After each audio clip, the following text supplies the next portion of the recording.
A few years ago, before I got my driver's license, I had to take the public bus home from school every once in a while because my sister had play practice really late sometimes. We live a really long way from my high school, a half-hour drive if traffic's good. There's a bus station at the front of my school where two buses stop, half an hour after school lets out. They both go to the right stop for me to transfer to the long-distance bus home, so it doesn't really matter which one you catch.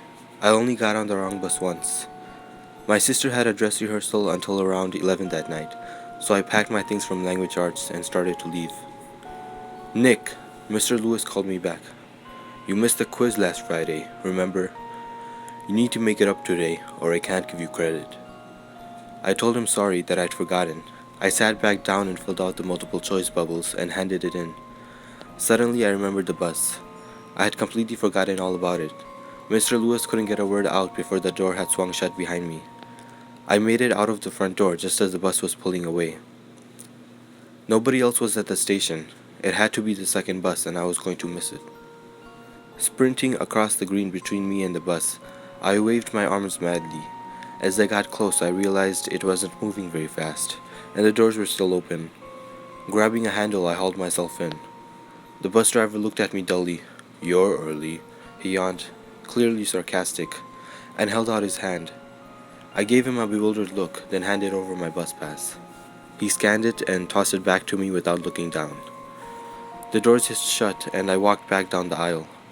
I recognized a few of the kids, although I wasn't sure where from. I thought that some of them looked pretty young for high school, before I realized that they were probably from the middle school a few blocks off. One little girl had a fiery red head of hair which curled around her face like a pillow. I spotted an empty seat next to someone I recognized. Sam, a girl from third period math I talked to sometimes. I sat down and said hi. "Oh, hi Nick." She smiled distractedly out the window. "I didn't know you were going to ride this bus."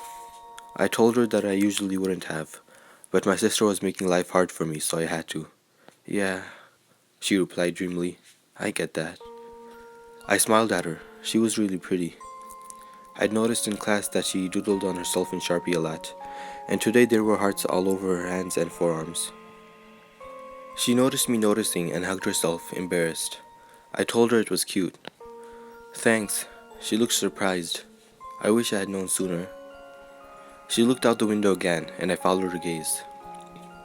We must have just passed my transfer stop. I didn't recognize any of the buildings we were passing.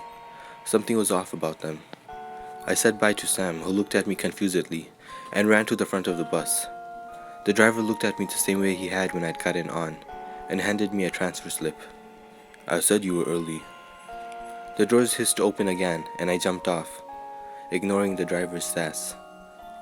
I was amazed to find myself at my transfer stop. Maybe I hadn't recognized the buildings sitting on the other side of the bus. The second half of my ride was uneventful. I walked home from the rec center near my house and found my mom watching the Amber Alert and crying and drinking, like she sometimes did. My hand stopped inches from the power button on the remote. I turned to my mom and told her that it was okay to stop crying. The girl on the screen was found. She wasn't missing.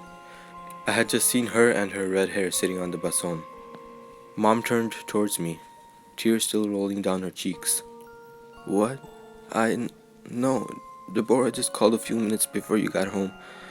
You know that girl you told me about from your math class?" I told her yeah. I remember telling her about Sam. "What about her?"